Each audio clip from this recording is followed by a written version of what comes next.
Hey. How's it going, folks? Hey, sorry, I'm late again. How are you? How you doing? Happy Friday. Good to see you. Hello. Sorry I'm late.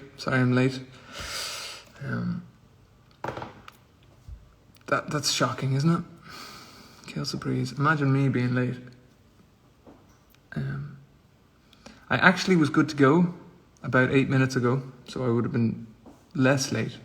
But I spent some time mounting this camera or trying to just find a way that doesn't fall over. So sorry about that. And no guarantees it probably will fall over at some point. How y'all doing? I'll just wait a second before. I don't really have much prepared, so I thought I'd do a short story. A kind of a favourite, and I think a lot of people's favourite. It's from Dubliners, and it's a James Joyce short story called Araby, which is a story of kind of young puppy love and disappointment. I will be honest, I'm not sure how long I can keep this up for, this wee little tradition, these few minutes that we have together. I know it's a few minutes, but it's really the prep time that takes up, that it just sneaks up on me, you know? And things are kind of getting busier and busier on my end, and it's tricky. I'm not coughing, it's just I went for a swim earlier on in the sea, and I don't have the vid.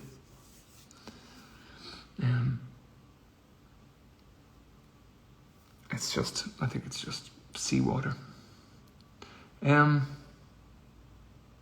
We don't need prep time to show up. I don't think he'd thank me for that now.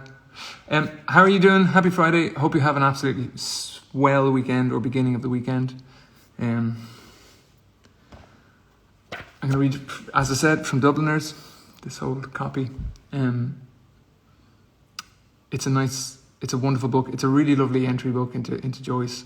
I'd struggle with so much of his work. I think a lot of people do. A lot of his more challenging stuff. But this is nice to kind of, the first story in the book starts from a very young perspective and takes you through different perspectives until the last story is about the dead, was about an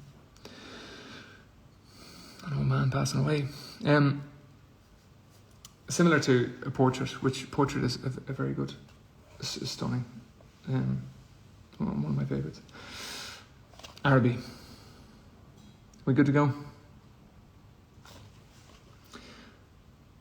And of course, this is Dublin, early 20th century, very early 20th century. North Richmond Street, being blind, was a quiet street except at the hour when the Christian Brothers School set the boys free. An uninhabited house of 2 stories stood at the blind end, detached from its neighbours in a square ground.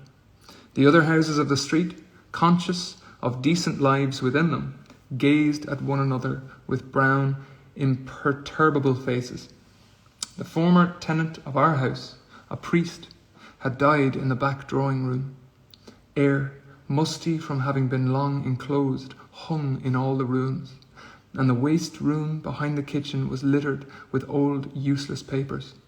Among these I found a few paper-covered books, the pages of which were curled and damp.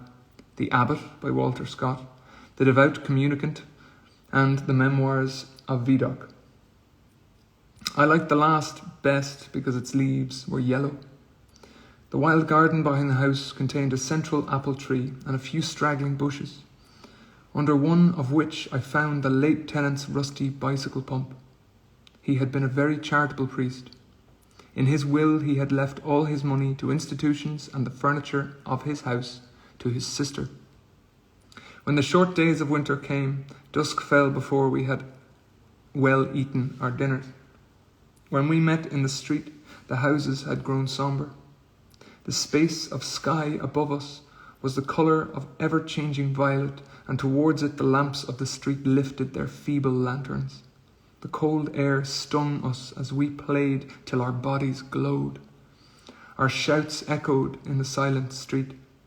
The career of our play brought us through the dark, muddy lanes behind the houses, where we ran the gauntlet of the rough tribes from the cottages to the back doors of the dark, dripping gardens, where odours arose from the ash pits, to the dark, odorous stables, where a coachman smothered and combed the horse or shook music from the buckled harness. When we returned to the street, light from the kitchen windows had filled the areas. If my uncle was seen turning a corner, we hid in the shadow until we had seen him safely housed. Or if Mangan's sister came out on the doorstep to call her brother into his tea, we watched her from our shadow peer up and down the street. We waited to see whether she would remain or go in, and, if she remained, we left our shadow and walked up to Mangan's steps resignedly. She was waiting for us, her figure defined by the light and a half-open door.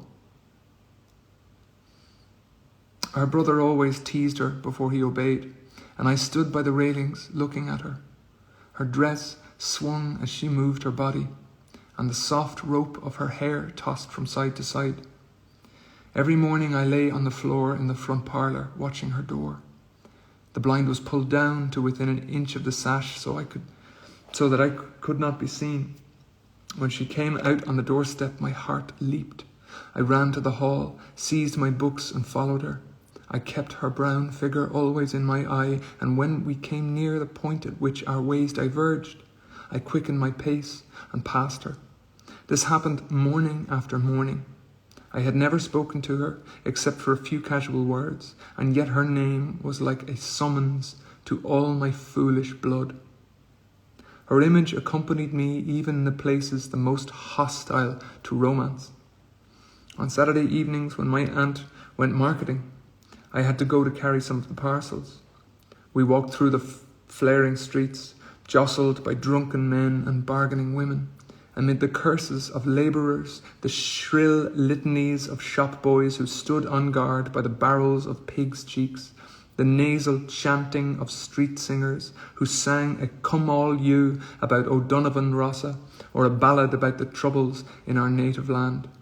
These noises converged in a single sensation of life for me. I imagined that I bore my chalice safely through a throng of foes. Her name sprang to my lips at moments in strange prayers and praises which I myself did not understand. My eyes were often full of tears, I could not tell why, and at times a flood from... Oh no, it's lagged. Where did we drop off? Did I drop off? I don't know why that happened. I'm going to go back a passage. Because I don't know where that dropped off. Apparently my phone went to sleep for some reason. I must be boring it. I have noticed, I'm here. I'm going to go back a passage because it's only fair. Okay, times of flood. Okay, grand.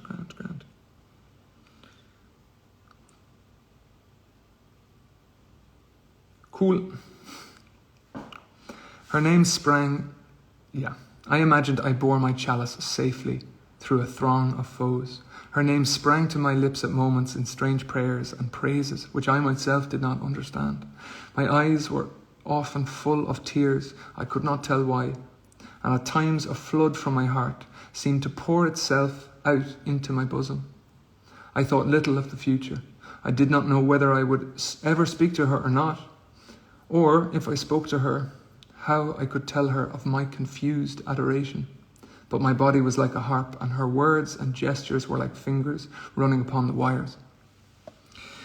One evening I went into the back drawing room in which the priest had died. It was a dark, rainy evening, and there was no sound in the house.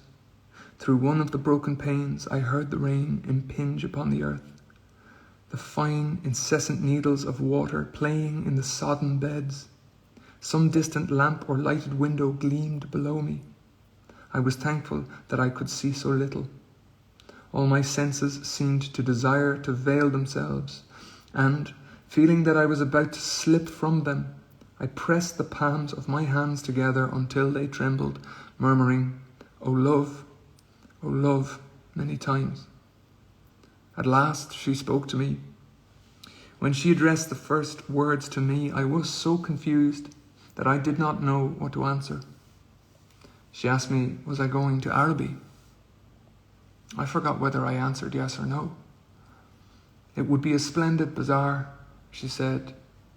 She would love to go. And why can't you? I asked. While she spoke, she turned a silver bracelet round and round her wrist. She could not go, she said, because there would be a retreat that week in her convent. Her brother and 2 other boys were fighting for their caps. Her brother and 2 other boys were fighting for their caps, and I was alone at the railings. She held one of the spikes, bowing her head towards me. The light from the lamp opposite our door caught the white curve of her neck, lit up her hair that rested there, and falling, lit up the hand upon the railing.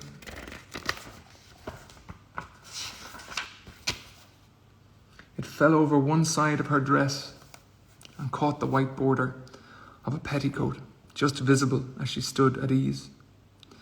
It's well for you, she said. If I go, I said, I will bring you something. What innumerable follies laid waste to my waking and sleeping thoughts after that evening. I wished to annihilate the tedious intervening days. I chafed against the work of school. At night in my bedroom and by day in the classroom, her image came between me and the page I strove to read. The syllables of the word Araby were called to me through the silence in which my soul luxuriated and cast an Eastern enchantment over me.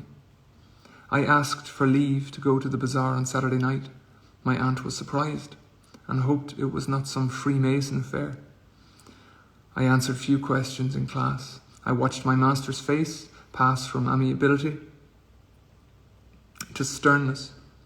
He hoped I was not beginning to idle. I could not call my wandering thoughts together.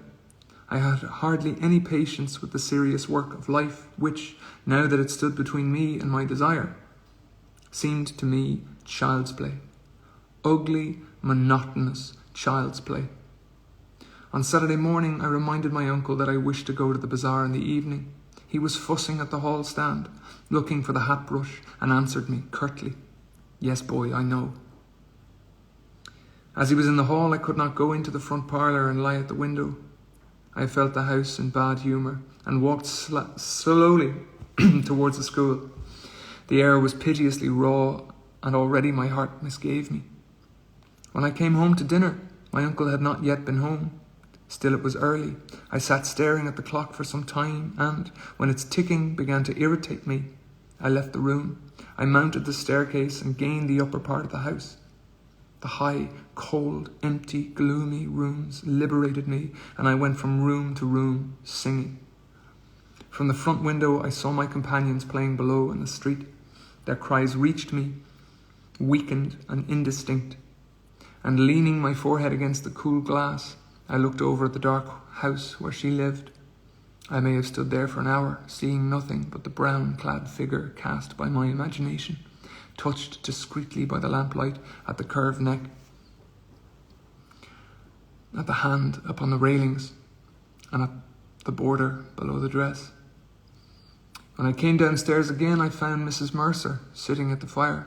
She was an old, garrulous woman, a pawnbroker's widow, who collected used stamps for some pious purpose. I had to endure the gossip of the tea table. The meal was prolonged beyond an hour, and still my uncle did not come. Mrs. Mercer stood up to go.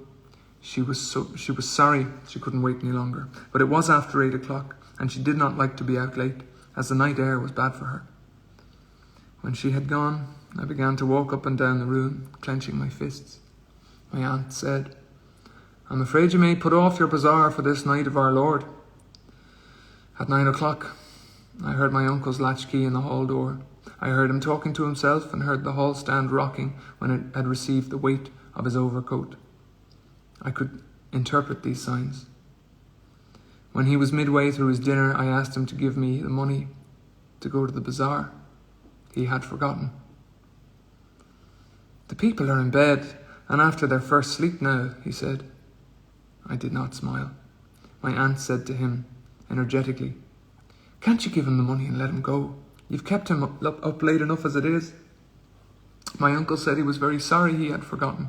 He said he believed in the old saying, "All work and no play makes Jack a dull boy."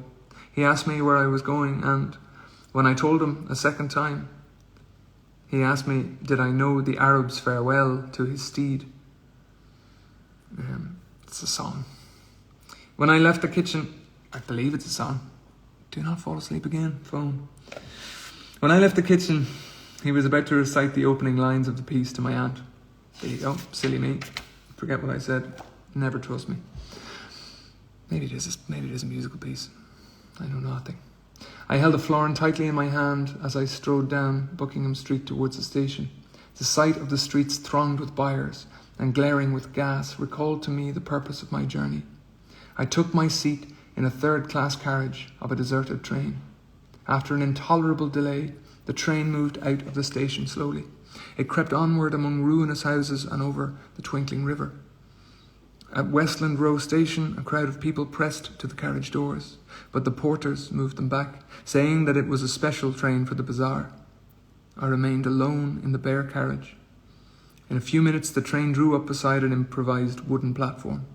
I passed out onto the road and saw by the lighted dial of a clock that it was 10 minutes to 10. In front of me was a large building which displayed the magical name. I could not find any sixpenny entrance, and, fearing that the bazaar would be closed, I passed in quickly through a turnstile, handing a shilling to a weary-looking man. I found myself in a big hall girded at half its height by a gallery. Nearly all the stalls were closed, and a greater part of the hall was in darkness. I recognized a silence like that which pervades a church after a service.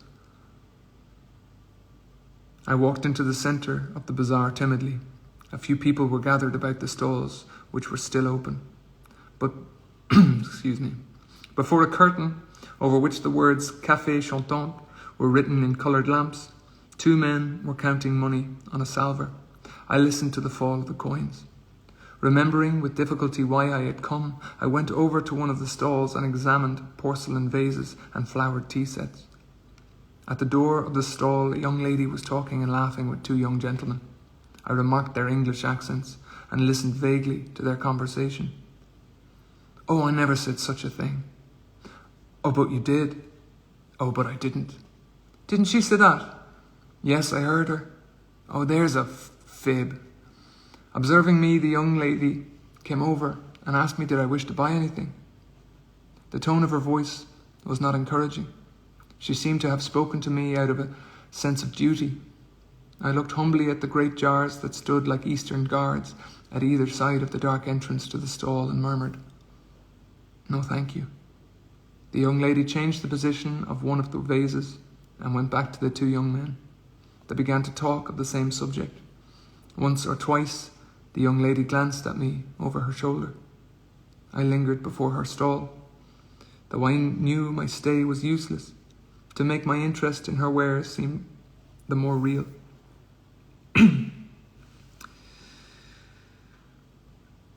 Sorry, I'm going to repeat that. I lingered before her stall, though I knew my stay was useless, to make my interest in her wares seem more real. Then I turned away slowly and walked down the middle of the bazaar. I allowed the 2 pennies to fall against the 6pence in my pocket. I heard a voice call from one end of the gallery, but the light was out. The upper part of the hall was now completely dark. Gazing up into the darkness, I saw myself as a creature